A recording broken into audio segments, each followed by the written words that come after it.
Good morning students. Last class में हम शिक्षण प्रतिमान टीचिंग मॉडल्स के बारे में पढ़ रहे थे। आज हम शिक्षण प्रतिमान के प्रकार देखेंगे। इसके कई प्रकार हैं, जैसे ऐतिहासिक प्रतिमान, हिस्टोरिकल टीचिंग मॉडल, दार्शनिक शिक्षण प्रतिमान, फिलोसफिकल टीचिंग मॉडल, मनोवैज्ञानिक शिक्षण प्रतिमान, साइकोलॉजिकल टीचिंग मॉडल, अध्यापक शिक्षा के लिए शिक्षण प्रतिमान, teaching model for teaching education.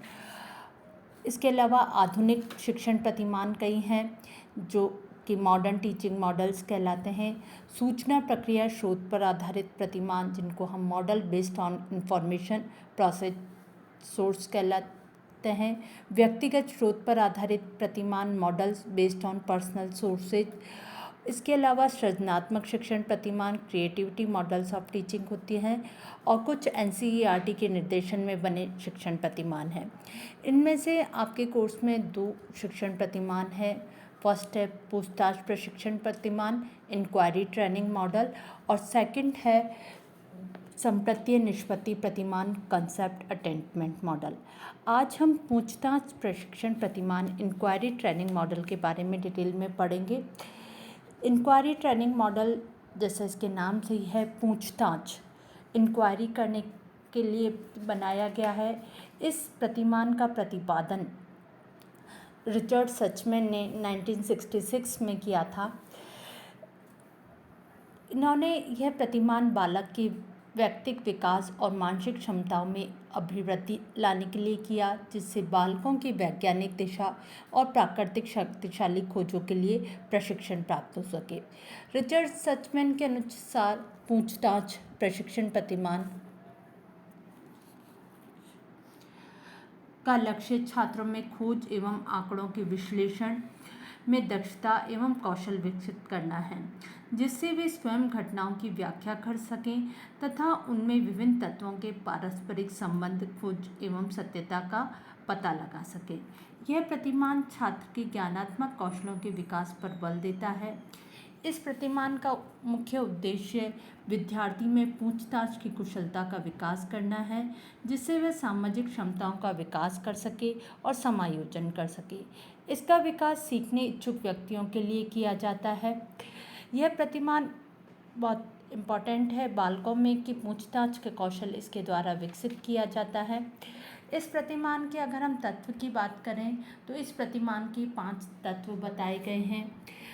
Elements of model, first है उद्देश्य केंद्र बिंदु फोकस, सेकंड संरचना सिंटैक्स, थर्ड सामाजिक प्रणाली social system, fourth support system सहायक प्रणाली जिसको हम कहते हैं, और फिफ्थ है मूल्यांकन प्रणाली इवैल्यूएशन सिस्टम, और लास्ट है प्रयोग या एप्लीकेशन।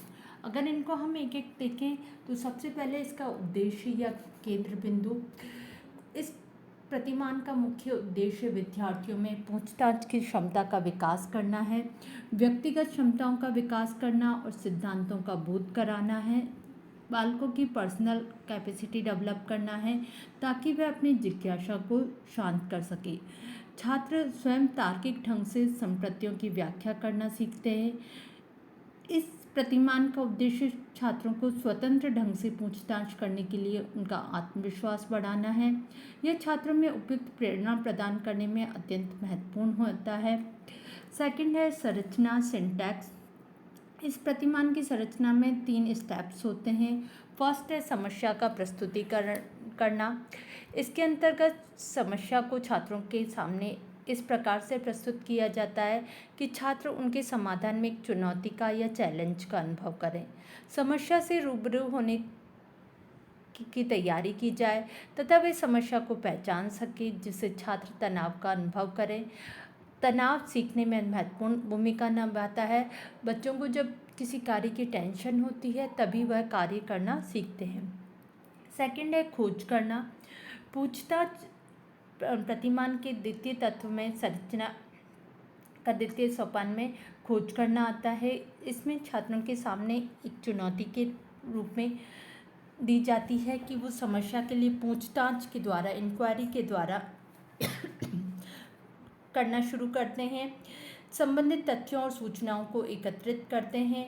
इसके अलावा छात्र स्वयं वातावरण की अंतःक्रियाओं में से डेटा कलेक्ट करते हैं, तथ्यों का संकलन करते हैं और फिर अपनी परिकल्पना हाइपोथेसिस निर्माण करते हैं। इसके थर्ड स्टेप में स्टूडेंट और टीचर दोनों मिलकर समस्या के लिए व्यू रचना बनाते हैं, स्ट्रेटजीज बनाते हैं और उसका एनालिसिस करके एक डिसीजन पर पहुंचते हैं। इसके द्वारा छात्रों में कारण प्रभाव, कॉज इफेक्ट और उसमें संबंध स्थापित करने की क्षमताओं का विकास होता है। थर्ड इसका स्टेप है सामाजिक प्रणाली, सोशल सिस्टम। इसमें कक्षा का वातावरण सामाजिक होता है। कक्षा का वातावरण एक तरह से प्रजातांत्रिक होता है, जो इसमें स्टूडेंट और टीचर एक दूसरे का सहयोग करते हैं। शिक्षक का दृष्टिकोण समालोचनात्मक होता है और वह छात्रों को समस्त क्रियाओं के लिए गाइड करता है, उनको मार्गदर्शन देता है। छात्र अपनी द्वारा जो कार्य किया है, सूचना एकत्रित की है, वो शिक्षक को बताते हैं और टीचर उनको आगे कार्य करने के लिए मोटिवेट करता है। इसमें सेकंड और थर्ड स्टेप में टीचर ज़्यादा एक्टिव रहता है और सूचनाओं के एकत्रीकरण में छात्रों की सहायता भी करता है। इसके बाद मूल्यांकन प्रणाली में जो इसका इवैल्यूएशन सिस्टम है, उससे पहले इसमें सहायक प्रणाली सपोर्ट सिस्टम का भी यूज किया जाता है। इंक्वायरी ट्रेनिंग में कंटेंट से संबंधित विशेष प्रकार की समस्याओं के लिए शिक्षण की कुछ विशेष सहायक प्रणाली का प्रयोग किया जाता है। छात्रों को समस्या की अनुभूति हेतु विभिन्न प्रकार के उदाहरण दिए जाते हैं, उनको दृष्टांत दिए जाते हैं, टीचिंग एड का प्रस्तुतिकरण किया जाता है। उसके बाद मूल्यांकन प्रणाली में कुछ लिखित और मौखिक परीक्षाएं प्रयुक्त की जाती हैं और यह पता लगाया जाता है कि छात्र अपनी समस्याओं का समाधान करके कहाँ तक पहुँचे हैं, उनका समस्या का कितना हल मिला है।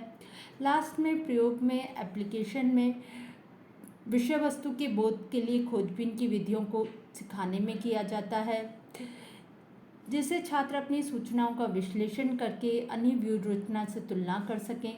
इसमें पारस्परिक संबंधों का विकास होता है, उनकी प्रभावशीलता, इफेक्टिवनेस को बढ़ावा मिलता है। इस प्रतिमान का प्रयोग पूछताछ के लिए एक खुली हुई अभिव्यक्ति के निर्माण में किया जाता है।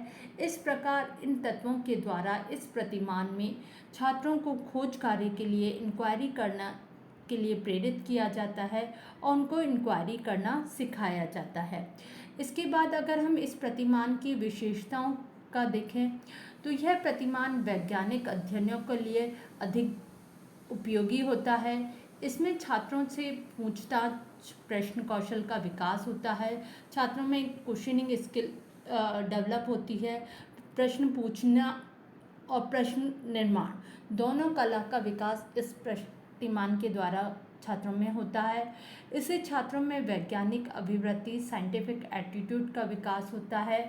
इस प्रतिमान के द्वारा छात्रों में आकांक्षा एवं जिज्ञासा विकसित होती है, बच्चों की क्यूरियोसिटी डेवलप होती है, वो समस्या के बारे में अधिक जानकारी पूछताछ के माध्यम से, इंक्वायरी के माध्यम से करना सीखते हैं। इस प्रतिमान के द्वारा छात्रों को व्यवहारिक ज्ञान प्रदान किया जाता है, बच्चों को प्रैक्टिकल नॉलेज दी जाती है। इस प्रतिमान का प्रयोग सभी शैक्षिक परिस्थितियों में, एजुकेशनल सिचुएशन में किया जा सकता है। इस प्रतिमान का निर्माण सबसे पहले फिजिक्स सब्जेक्ट के लिए हुआ था, लेकिन बाद में यह अन्य सब्जेक्ट में भी यूज किया जाने लगा। अगर इसके उपयोग की बात हम देखें तो इस प्रतिमान का उपयोग भाषा शिक्षण और व्याकरण शिक्षण में सर्वाधिक किया जाता है। इसकी सहायता से गणित के आधारभूत सिद्धांतों को सरलता से पढ़ा सकते हैं। जो मैथ्स के फंडामेंटल थ्योरीज हैं उनको इसके द्वारा आसानी से पढ़ाया जा सकता है। इस प्रतिमान का उपयोग दूरदर्शन पर भी किया जा सकता है। विज्ञान विषयों के लिए भी यह सहायक होता है। यह पद्धति अत्यंत लचीली होती है, यह सभी क्षेत्रों में लागू होती है। ये मानव व मशीनी पद्धतियों में अधिकाधिक प्रयोग के लिए आधार का कार्य भी करती है। जो ह्यूमन वर्क है और मशीनरीज है, दोनों में ये एक बेस प्रदान करती है। इस प्रकार इंक्वायरी ट्रेनिंग मॉडल बहुत इम्पॉर्टेंट होता है, जो बच्चों में इंक्वायरी करना सिखाता है, उनको पूछताछ के लिए प्रशिक्षण प्रदान करता है। धन्यवाद।